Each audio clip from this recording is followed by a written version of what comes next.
Hello, and thank you for joining today's webinar. We are ready to begin. Today's webinar is eligible for 1 contact hour. Sigma Theta Tau International Honor Society of Nursing is accredited as a provider of nursing continuing professional development by the American Nurses Credentialing Centers Commission on Accreditation. The speakers and planning committee members have disclosed no conflict of interest. To receive contact hours for this CPD session, participants are required to attend the webinar and complete the evaluation form, which will be emailed to all attendees approximately 1 week after the webinar. This webinar is being recorded and will be available via the Sigma repository within a few business days of recording. Following the presentation, we will have time for question and answer session. You will see on your GoToWebinar control panel that you can send a message through the questions feature. This is where you can type in any question you'd like to pose to the presenters. Be sure to hit send so that the message makes it to us. We would like to thank our speakers for sharing their expertise with us today. Our speakers are Dr. Amanda Schaffelt, Dr. Judy Davison, Katie Ayers, and Dr. Marie Manthe. Dr. Schaffelt is an assistant professor of nursing and the leadership concentration chair at San Diego State University. Currently, Dr. Schaffelt's primary research focus is substance use, mental health, and health improvement strategies for healthcare, workforce, and patients. Dr. Schaffelt received grant funding for her evidence-based practice work in substance use from the American Association of Colleges of Nurses and the Center for Disease Control, and is an active volunteer for several community-focused organizations. Dr. Judy Davidson serves as a nurse scientist for the University of California, San Diego, supporting nurses with scholarly activities such as project development, presentation, and publication. Her own research centers around workplace wellness and clinician suicide. Katie Ayers is a health system specialist with 14 years of experience working within numerous hospital facilities. Katie currently has assumed the lead as operations management, business process coordination, data analysis, reporting for patient care services, and also serves as an executive level administrative advisor. Katie's current passion is to shed light on the inappropriate disciplinary actions, along with the consequences that the Board of Nursing has been serving to countless nurses. Katie's inspiration to keep persevering is her son. In her free time, Katie likes to ride and compete in eventing. The founder and president emeritus of CHCM, Marie has long been motivated by one burning passion: focus on the patient relationship and its potential for healing. She earned her BSN and MS in nursing administration from the University of Minnesota, where she remains adjunct faculty. Her academic background makes her comfortable working with theories, but her great strength is bringing new ideas into reality in a way that is universally applicable. Marie's life work started in one unit at the University of Minnesota and is now recognized and sought after worldwide.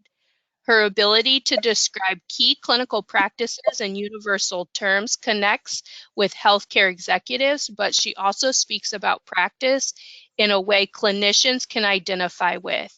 They get her and she gets them. When Marie uses inspirational language, they accept it and feel inspired. Their own passion for the work rekindled, their flames burning as bright as Marie's.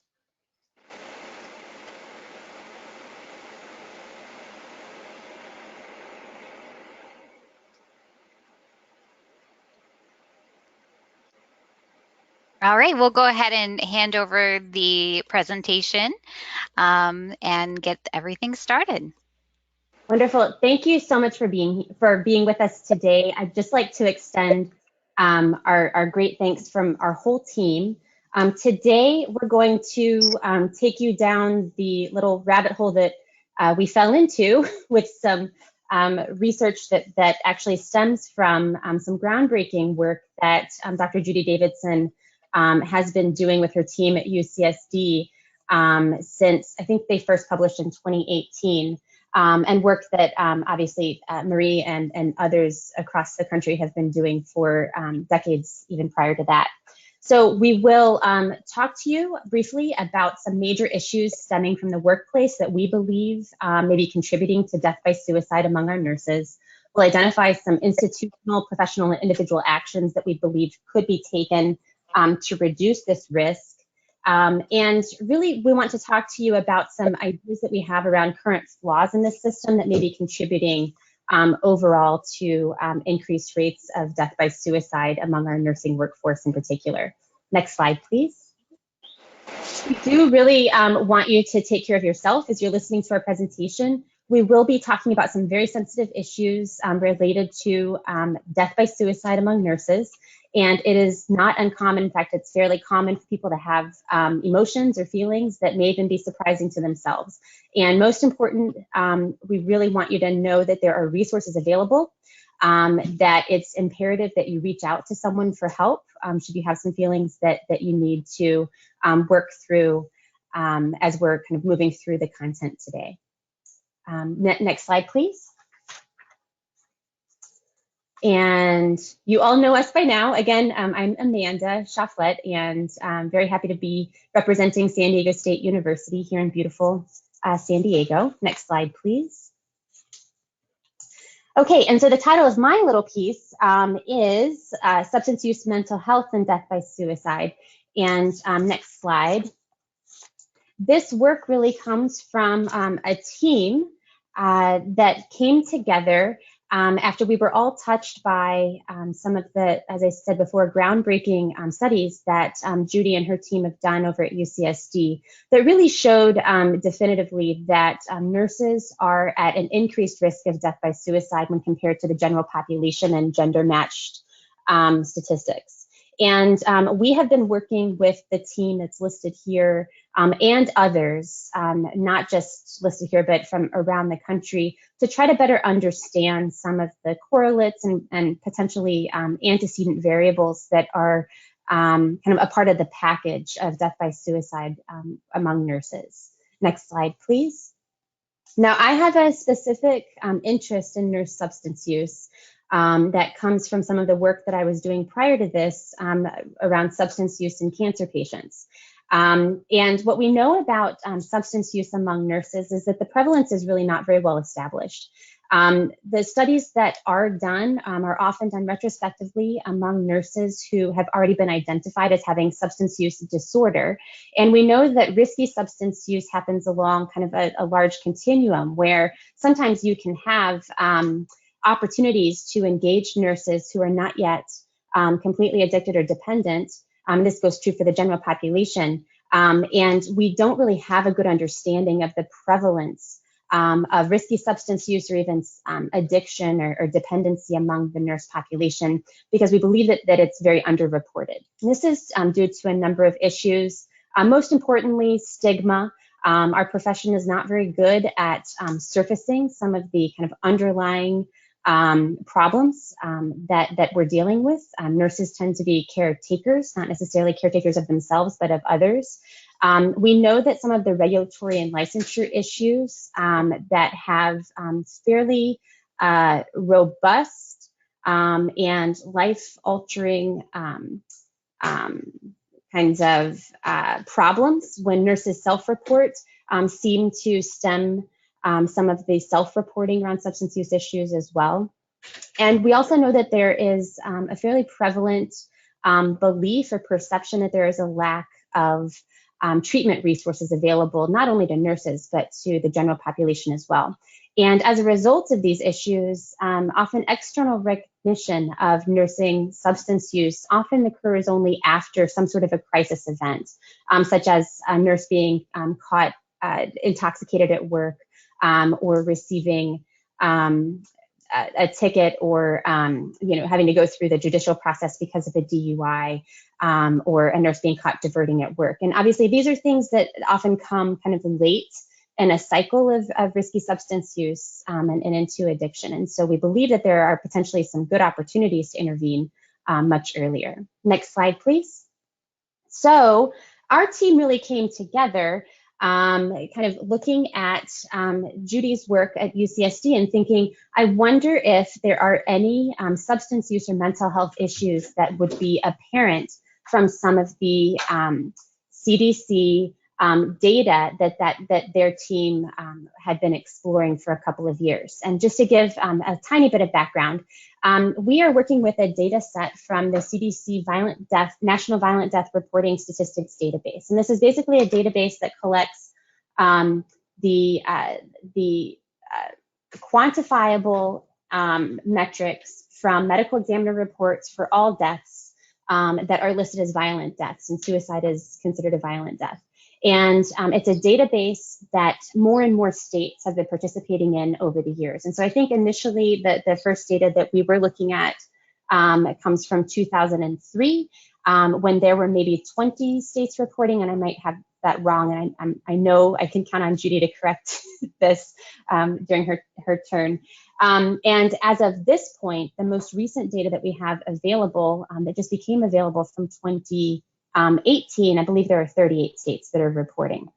So it's a vast kind of treasure chest of data to hopefully help us understand more of what's contributing to or a factor in some of these deaths by suicide. And so we really wanted to look at describing any of the substance use or mental health or kind of constellation of issues that might be occurring prior to nurse death by suicide. And we recently reported our findings from this first study in the Journal of Clinical Nursing. Next slide, please. And I'll review some of those data right now. Okay, next slide. I already talked to you about the aim. So what we found is that we discovered that nurses actually were significantly more likely to be positive for substances at the time of death across all substance classifications. And this is among decedents who had, for whom substances had been classified as contributing to the cause of death. So nurses, and I'll show you these data in just a moment, lit up the table across all substance use classifications compared to their gender-matched counterparts in the general population. Interestingly, we didn't find any significant differences in history of substance use or substance use treatment when we compared nurses to their non-nurse colleagues, again, gender-matched. We also found that there were significant differences with nurses being significantly more positive for mental health, job problem, and physical health characteristics compared to their gender-matched non-nursing counterparts. Next slide, please. And I'll take just a couple of minutes to review these findings a bit more.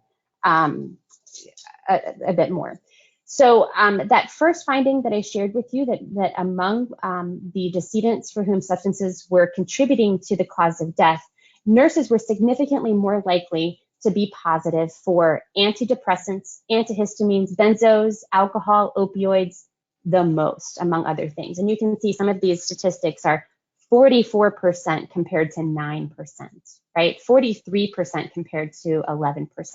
And so it's clear there's something going on here around nurse substance use at the time of death. And again, some of these data findings are somewhat limited because these findings come from toxicology reports that are available at the time of death. And there are all kinds of, kind of asterisks that you can apply in reporting these findings. But it's clear from the multitude of substances that are coming out as positive that there is some kind of a red flag here about the way that nurses are using substances at the time of death. Next slide, please. We also found that in nurses, both male and female, they were significantly more likely to have a mental health problem reported. And specifically, that mental health problem was more likely to be depression. And interestingly, females, both nurse and non-nurse, were more likely to have a history of bipolar disorder reported. So the depression that's being reported is really single diagnosis depression. Next slide, please.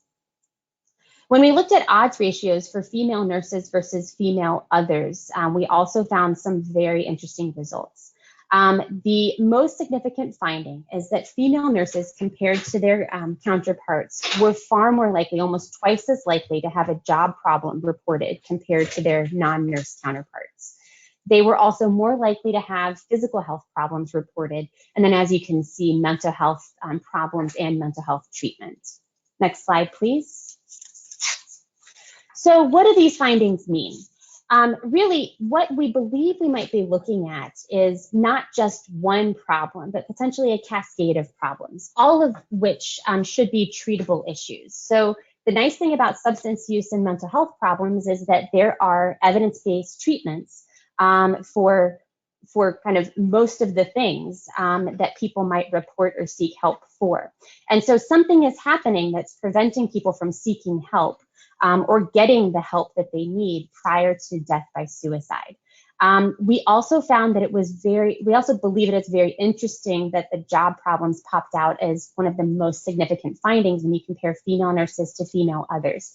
And this is definitely something we wanted to take a deeper dive on, and we will share that with you in the next part of our presentation about what we believe some of that means with the next study that we completed. We also think that it's very important that there were physical health injury differences between the nurses and the non-nurses, and this is a topic that we really want to look more into the future. Next slide, please. So importantly, we think that the issues here are all issues that we could potentially intervene around. And so these variables that we're finding, these antecedent variables, are really indicating a long lead time. These are not problems that typically happen all of a sudden, all at once and without warning. These are issues like affective disorders, substance use issues, job and physical health problems that are all often externally apparent. And even when they're not, there are usually they're usually issues that are characterized by a long lead time. These are things that are oftentimes brewing within an individual. And when you have things that have a long lead time, then you potentially have lots of opportunities to make resources available, change culture so that you make it more likely that people will engage in help-seeking behaviors and really intervene before kind of the worst case scenario of a death by suicide. Next slide, please. And really, what I want to kind of put into your ear is one of the issues that keeps popping up, especially when you look at, when you talk to kind of survivors of substance use among the nursing population, is that this dichotomous view of nursing, this angel hero narrative that we've crafted around what makes up a nurse, may actually be undermining our ability to seek help when we need it, because it makes it very difficult for us to act against the stigma that comes sometimes with nurses, with engaging in help-seeking behavior, kind of admitting that you have a problem or reaching out for help when you have a problem as a nurse. It adds to this loss of identity when you feel like you've been caught with an affective disorder or a substance use problem. And so I just want to put that bug in your ear as we continue on with our presentations. And next, I would like to turn the baton over to Dr. Judy Davidson, who will take you through our next study. Thanks so much. Okay, thank you, Amanda. So about the job-related problems, we decided to dive deeper into that and take the narratives. There was 2 paragraphs written about every nurse death where it was coded in the record that they had a known job problem prior to death. And we took those 2 paragraphs and studied them qualitatively to understand more about what job-related issues could be maybe acted upon in the future to prevent suicide. Next slide. And our team, again, it's changed. These faces change a little bit from project to project, but it always takes a village to do a project like this. Next. And this was from previous research, just to drive this point home one more time. And if maybe scroll the mouse along that 1.0, the dashed line along the middle, that's the general population of suicide. And the dots are nurses. So the red dots are females and the black dots are males. And you could see for almost every year during the time that we had studied this, nurses were at a higher risk of suicide than others in the population. Next.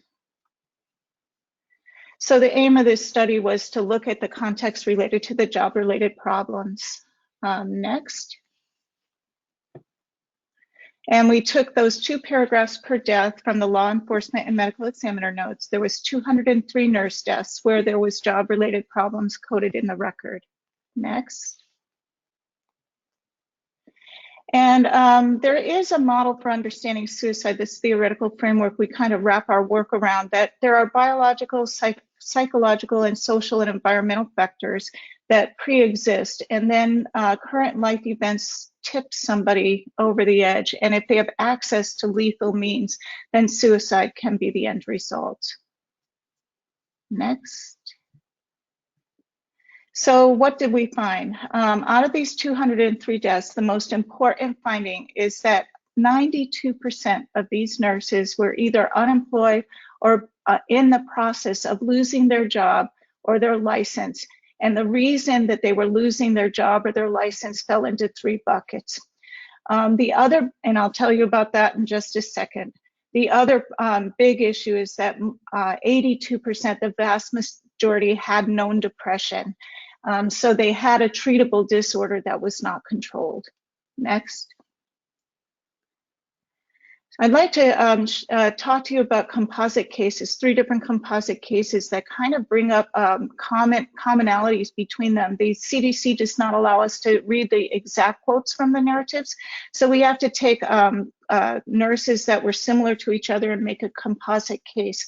And there were so many similarities, it was easy to construct these composite cases. The first one, the victim was a nurse who was terminated from his job at a hospital the night before death. His wife said he was being terminated from his job because of an investigation the hospital was conducting. The morning the victim's wife reported him missing to the police, he did not return home from work. Next slide. The victim, and the victim is the nurse, right? That's how they're described in the death notes. The victim was addicted to opioid pain medication and also drank alcohol heavily. The victim was suspected of diverting patients' medicine for her own use at the hospital where she worked as a nurse. The case was going to be adjudicated administratively instead of criminally. She was going to voluntarily admit herself into a residential treatment program in a few days. Next slide. The victim had lost her job 2 months ago and had financial difficulty, which also caused marital strain. She had been fired for stealing medications from work and had issues with chronic pain. Her suicide note stated, "I am so sorry. I know you tried to help. I will now finally be at peace." Next. So we drew this model after reading through these 200 narratives, which was quite painful to do, actually. We had to support each other through it. There was 3 different buckets of problems, of job-related problems. Number 1, and the vast majority, substance use disorder. Number 2, chronic pain. And number 3, mental health challenges that were uncontrolled. And as Amanda said previously, these are all treatable conditions. So we have opportunity to prevent nurse suicides. We do not know what biological, environmental, or psychological factors led to these issues. Some of the chronic pain was clearly repetitive motion injury, musculoskeletal injuries caused by the work itself. Other chronic pain was related to chronic disease. But then the nurse, after these things, after losing the job, around that time of job loss, they go through a terrible turmoil, get trapped in a crisis, feel that there's no way out, hit a tipping point, and then find their way out through suicide. Next. So the important lesson is the time around an investigation or job loss is quite vulnerable. We have a lot of work to do with leadership to understand the best way to address these issues, because something about the process of investigation and job loss is leading to death. Next slide. So this is very important now more than ever, because pandemics, what we've been through for the last year and a half and what we will go through in the future as this chronic condition of pandemics lingers on, is that there is increased use of substances during this time, leading to panic disorders, stress disorders, depression, and suicide. These are known to be caused by pandemics, so we're in a very high-risk time in history right now as a profession of nursing. Click again. I'm going to have you click twice. That's a picture from the flu pandemic in 1918, and this is a picture of a nurse reaching out for help in a COVID ICU this year. Next. Click again, and one more time. So what can we do? As Amanda said, this is not all darkness. There is hope. We have evidence-based strategies towards suicide prevention. I developed the first nurse suicide prevention program with a group of physicians at UCSD. We tested it and ran it for over 5 years now, and we're able to detect at least 40 nurses a year at risk in getting them into treatment, and no one has died during that process. So we call it the HEAR program, Healer Education Assessment and Referral Program. Others have replicated it. It's easily replicable and quite inexpensive to operate. We need to look at the way we're processing nurses with substance use disorder, and then possibly increase peer support programs that help nurses through substance use disorder, instead of relying purely on boards of nursing to do that work. Next. Now I'm going to pass the baton over to my colleague, Katie Ayers. She's going to tell us about her story and give you better insight into some of the things that are working and not working related to this topic.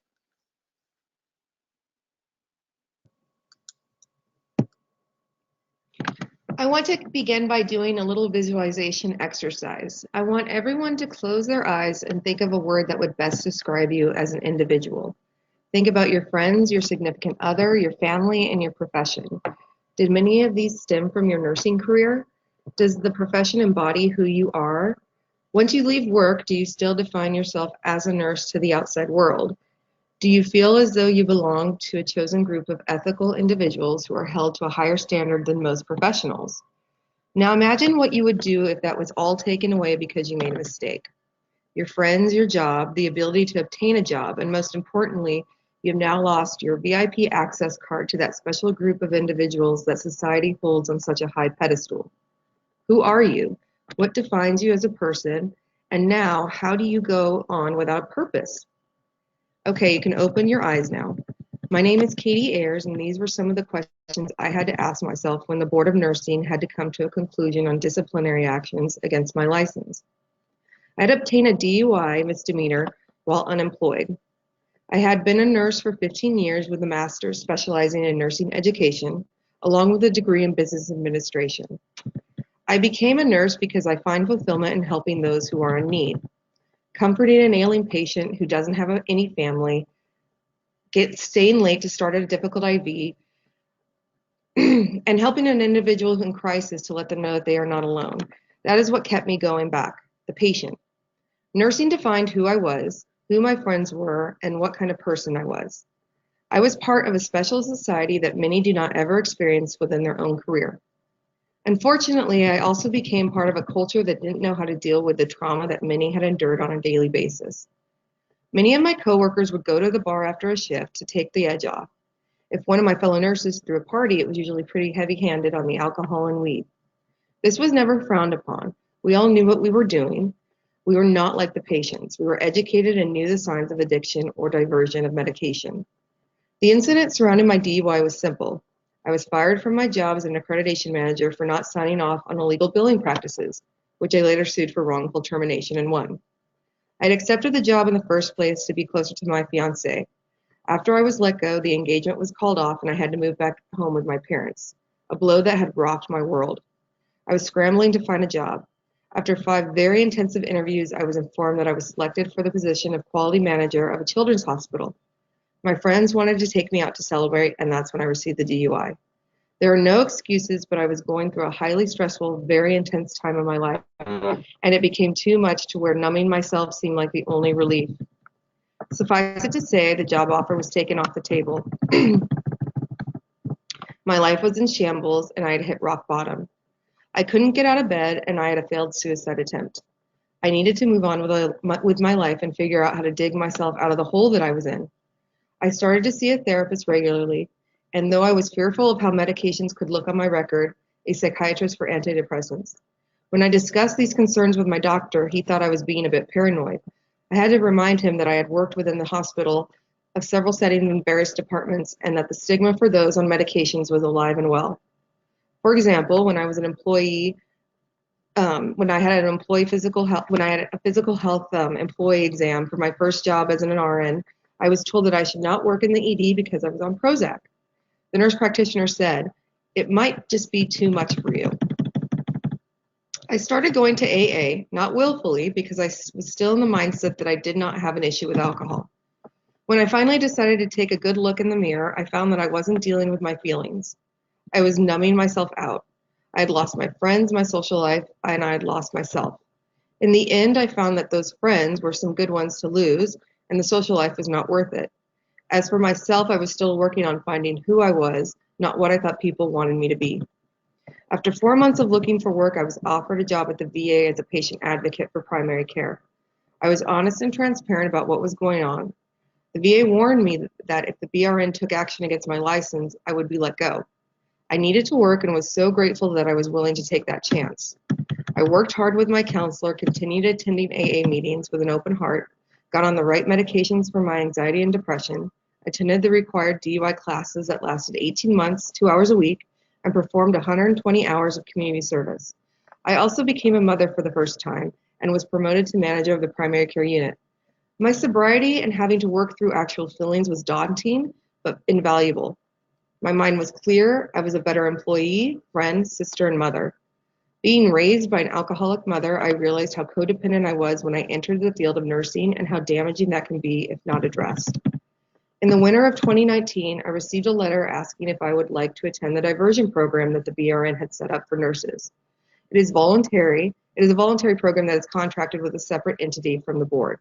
The requirements are that you would have to surrender your license and could not work while completing the following items: attend AA classes every day for 30 days, pay out of pocket for outpatient treatment, go to group therapy for nurses, and once the counselors see fit, with the BRN's blessing, you can apply for a job, but there were no estimates given on how long this could take.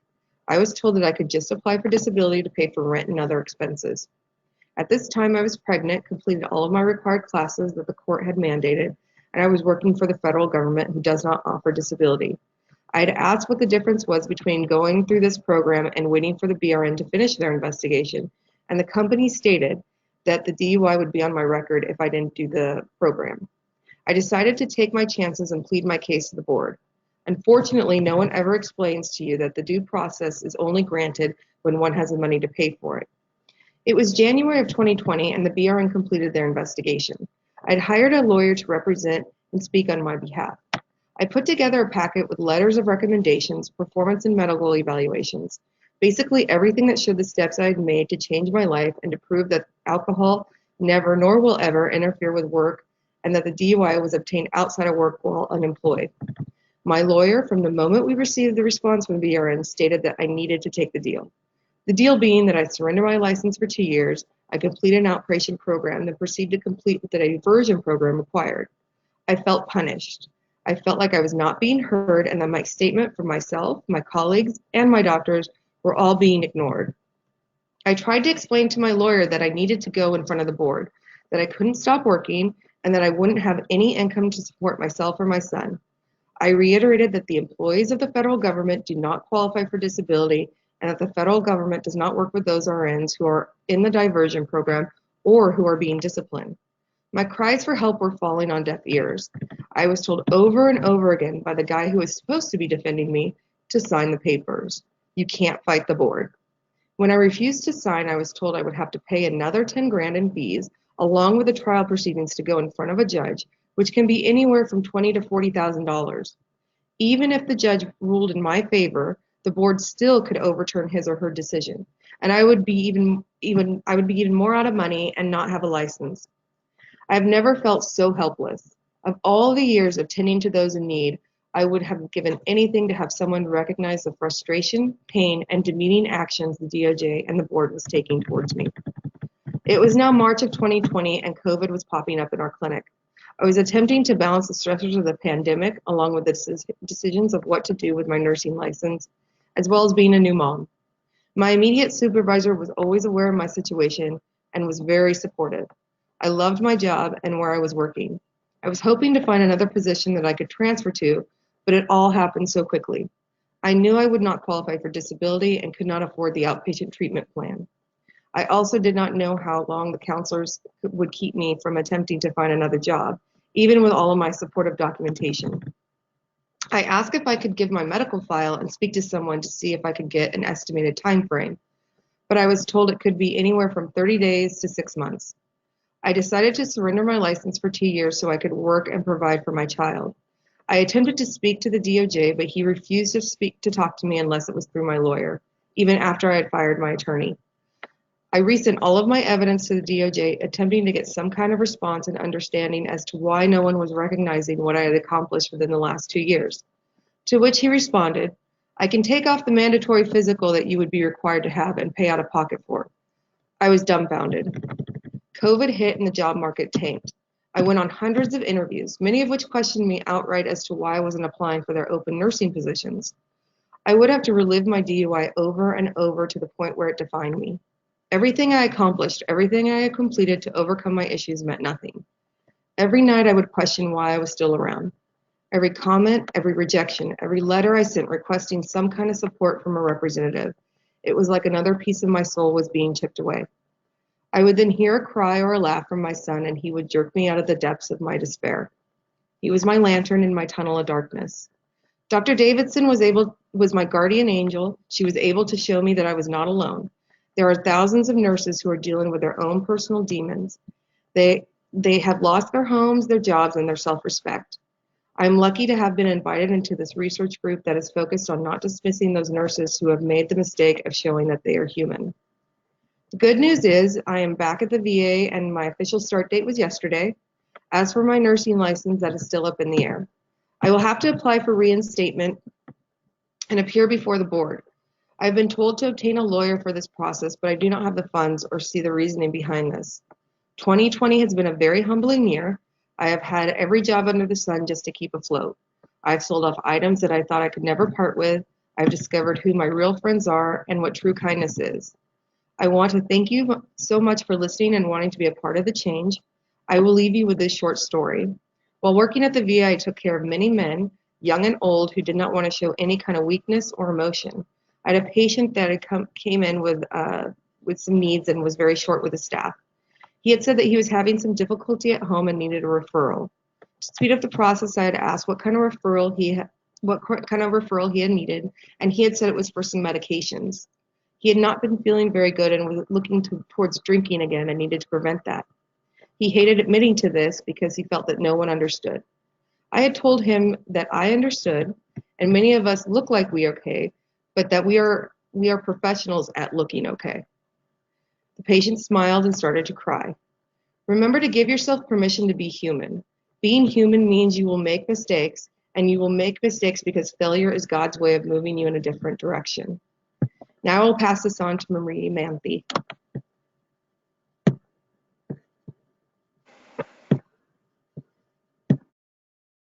Thank you very much, Katie and Judy and Amanda.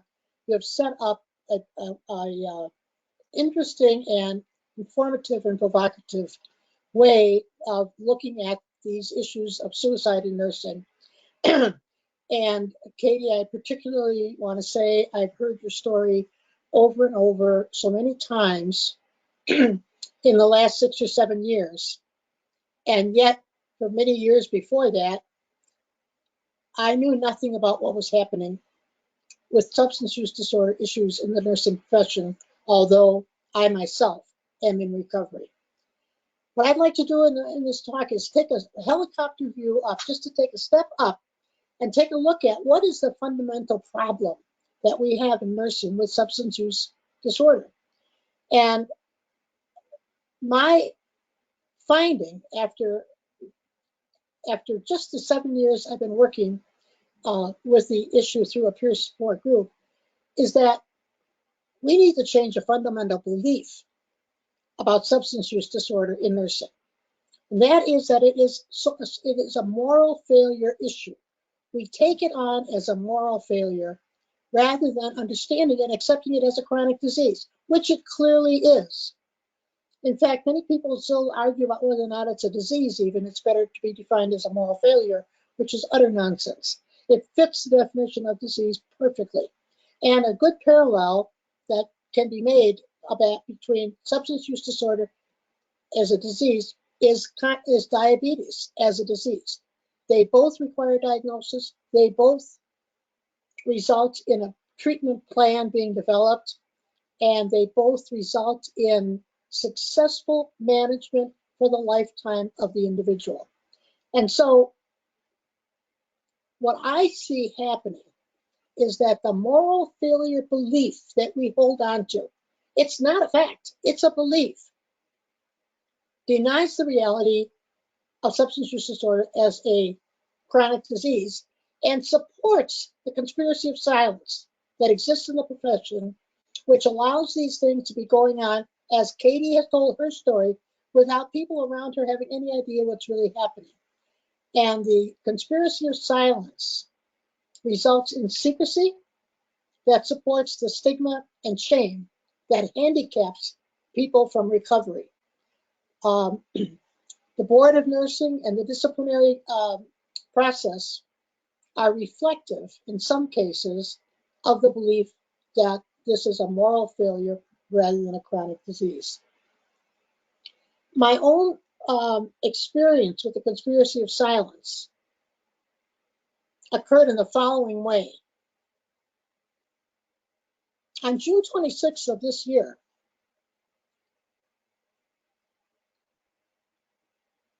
Marie, can you turn on your camera? Sure. Turn it off? Turn it on.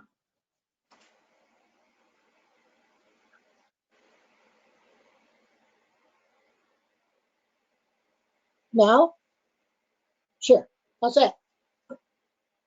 Okay. On June 26th of 1978, I was intervened upon by my bosses and discovered that I needed to go into treatment in order to save my job. That was 43 years ago, and this Saturday I'll be celebrating my anniversary of recovery from the disease of alcoholism on that date.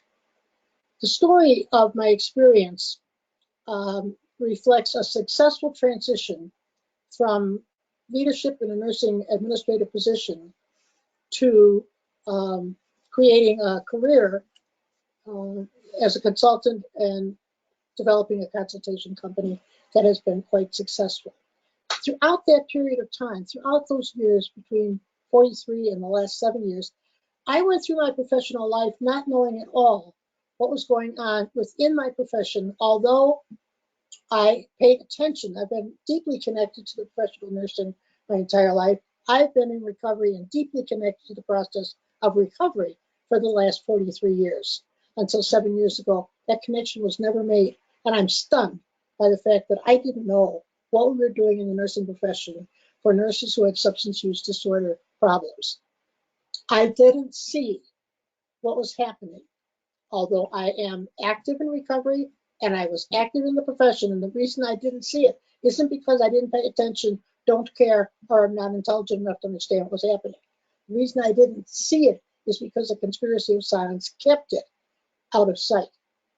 And, you know, despite the fact that as a consultant, every single client I ever had knew that I was a recovering alcoholic, I never tried to keep that fact because I didn't want anybody to find out about it from the rumor mill. So despite the fact that I had that much exposure or information sharing with leaders, with people in leadership positions, when I received the Living Legend Award from the American Academy of Nursing, I went through a very difficult assessment period trying to figure out whether I would include information about my recovery as I accepted that award. So my understanding of the problems we're having that lead to suicides is the secrecy, stigma, and shame. 7 years ago, as the information about this became clear to me, we instituted a nursing peer support network.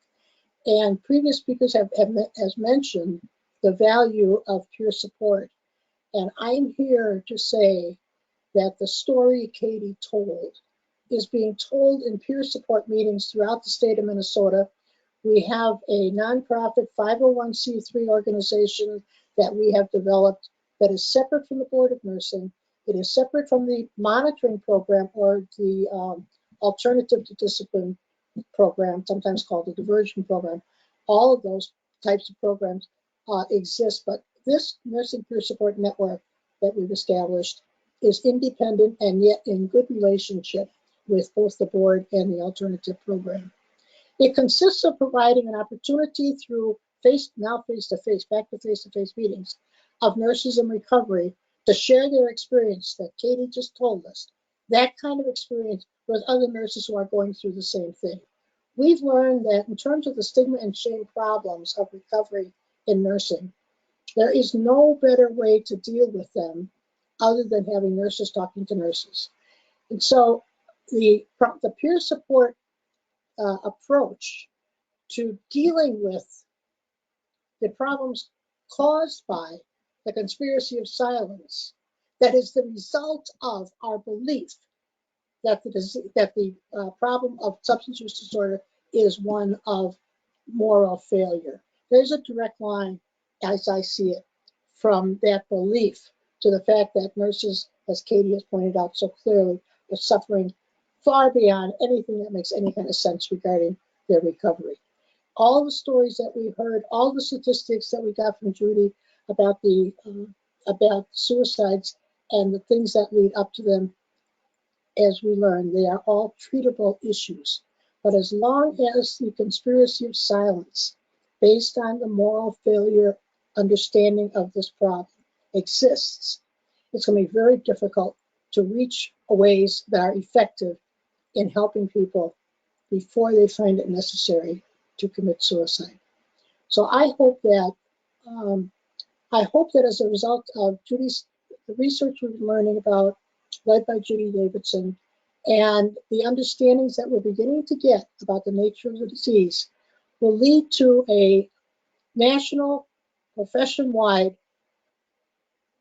change that results in beginning to accept the fact that addiction in the health profession is a chronic disease that is treatable, and all future lives can be saved. Now, that's the shocking truth, and I attribute it to our belief in a moral failure. Thank you very much. I want to thank our panelists today for sharing their wonderful insights. We're going to open up the floor for questions and answers. One question we received in the chat was about viewing the slides afterwards. You can see the slides in the Sigma repository approximately 1 week after the webinar. You can view them for free. One individual said, also please note that we do not say commit suicide as it is damaging and stigmatizing. What do you guys think about that? Yes, agree. People complete suicide, they have death by suicide, and we try to avoid there's 2 words to avoid given the presentation today. We don't talk about abusing drugs, we talk about drug addiction, right? Or substance use disorder, the real name for the disease, and we try to stick to the phraseology of completed suicide or death by suicide. Another question we have is, what as nurse faculty could we do other than just talking about this topic to give new nurse graduates the prevention tools they need? So that's, I think, a great question. And I think, first of all, talking about it is a step forward because one of the things that is missing from at least some programs is an open dialogue about where we are as human beings prior to entering the profession, prior to licensure, and how we're going to protect ourselves, once we are licensed. Often we talk about affective disorders or substance use issues as they relate to patient care and don't really open the door to understanding our own kind of human relationships with those issues. Other programs do it better. Like psychology students have to go through entire processes of sort of developing insight and thinking through risk factors, that will come into play when they are in post-licensure. There are some exemplars. The Ohio State has a really nice program. What's it called, Judy? Mind, Body, Strong. Mind, Body, Strong, yes. That really focuses on resilience building efforts. And I would definitely refer you to their program. And I know that there are others around the country that are doing very good work. In my school, we are trying right now to actually build a peer support program to provide emotional first aid for our nursing students in an attempt to try to understand if that's a good approach to helping nursing students kind of discover some of these opportunities within themselves. But this is this is something, I think you start a conversation and then you pick one thing to work on and then let other efforts kind of fall from that. Marie, did you want to add? Sorry. I'd like to say the pre-licensure program at the University of Minnesota School of Nursing now includes a curriculum that was developed as a result of our work, Nursing Peer Support Network, with the dean at the University of Minnesota School of Nursing. That curriculum is really well developed. It's for pre-licensure programs, and the curriculum is available on the website of the Peer Support Network and can be clicked in. It's available at no cost to any faculty that is interested in using it. And I'll say one more bit before I finish. The main thing I think we need to teach student nurses is the risks and consequences, the real truth about the higher risk in nursing for succumbing to a substance use disorder and the frightful consequences that occur, as Katie very eloquently showed us. Hopefully at some point we can address the inequities between nurses and others in the way they're treated with substance use disorder. We do have some advocacy work beginning through the Academy and through the American Nurses Foundation. Kate Judge at the ANF is very actively involved in this as well. We need to address as a profession how we're treating nurses who have this disease and level out the playing field so we're treated at least as kindly and non-punitively as we would our patients.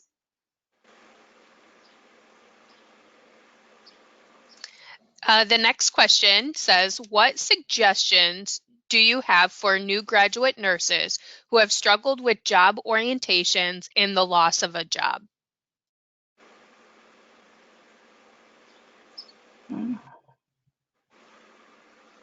Yeah, it's so hard. Go ahead. Oh, go ahead. No, I was just going to clarify, is this related to substance use or just in general loss of a job? I believe just in general. Yeah. It's hard. Can I answer that? Yeah.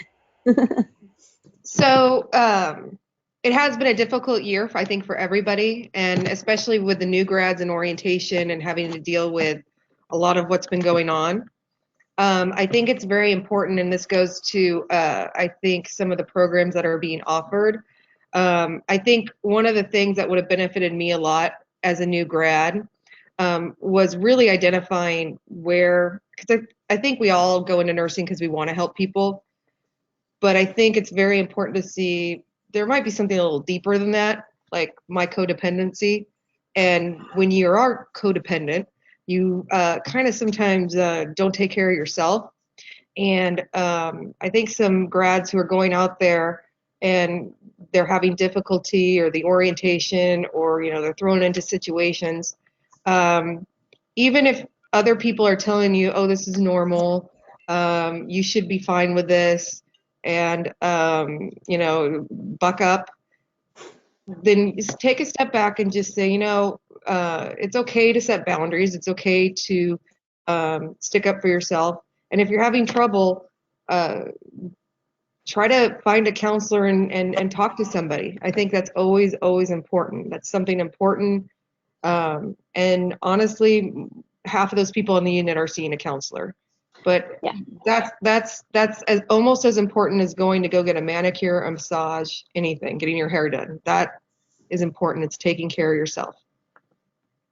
Yeah, I mean, if we believe our own research, right, then we know that a large proportion of working nurses right now are struggling. And so what I would say to someone who is new to the profession and struggling is that it's most important to remember you're not alone. And these feelings of isolation come, like, they're there to silence you. And so the more you can find a support, lean on your support system and try to take a step to getting the help that you need, the support that you need, little baby steps, like any little baby steps of trying to reach out and engage in human connection, because we know that human connection is protective. And so anything you can do to engage in human connection when you're at your lowest points is a step in the right direction. And I would just caution you that sometimes the way that nurses engage in human connection is through binge drinking. And so that's not the same thing. That's not what I'm talking about. And I think that is one of the flaws in our nursing culture right now, is that we have normalized a level of social substance use that is actually fairly toxic, not only to our health and well-being individually, but also to creating these moments of actually deep human connection within our kind of nursing culture. So those are kind of I think those are the two things I would say to someone who's new and struggling. This is something that comes up often in the conversations I have, called the salons in my home once a month. Staff nurses are often talking about this exact issue. And one of the things we found helpful is the concept of finding like-mindeds on your unit. Oftentimes there's separation of people according to different values or beliefs, etc. Find like-mindeds, hang out with like-mindeds, and then start practicing gentle action. Like-mindeds doing gentle action can create a cultural healing within a unit that is surprising, very surprising how effective it is. And it gives you a sense of being able to do something that isn't going to be have a negative impact on you, your position, or your relationships with people. Like-minded. The question stemmed from what if a nurse lost her job? Now she's floating out there in the wind, twisting in the wind alone. Again, it's the loneliness that's the risk factor there for suicide. It's a very large risk factor. So finding help, finding colleagues, finding friends that you can talk to about it, and losing your identity as a nurse can be crushing to the soul. Nurses are like Marines, once a nurse, always a nurse, right? There's something about that identity of being a nurse that is so fragile when it's threatened. The ANA has started some free mental health services for nurses. You can, if you Google ANA and suicide, those two words, you'll find all the resources online for nurses with mental health issues. Whenever I lost a job, I would go back to my mentors. So having a mentor is important throughout life, from the very beginning of pre-licensure. So I would go back to my professors that I had connected with in school when I was in between jobs. All of these things can be protective. The worst thing to do is to stay alone. So I agree with all of the panelists to find a counselor. The ANA even has counseling services available now online. They have a warm line, and find a counselor, get in touch with your friends, maybe create a safety plan. We're running out of time, so we really can't get into that, but Google safety plan. If you develop a safety plan in advance, you will be better prepared to handle an emergency in the future. And I agree with Marie to build your set of friends, your like-minded colleagues that you can connect with during these times of trouble. I want to thank our panelists today for all of the great insight and great information that they shared with us. Unfortunately, we weren't able to get to nearly all of the questions. So I anticipate you might be reached out to from Sigma participants today for further questions. Sigma is grateful that you took the time to share with our audience today, and we look forward to hearing more from you in the future. We hope you enjoyed this webinar. As a reminder, 1 week from today, we will email you a link to the evaluation for you to obtain your continuing professional development certificate. Be sure to check out Sigma's upcoming webinars, podcasts, and resources to support you and your colleagues at sigmanursing.org. Also, previously recorded webinars and podcasts are freely available on the Sigma repository. Thank you so much for joining us today, and have a wonderful day.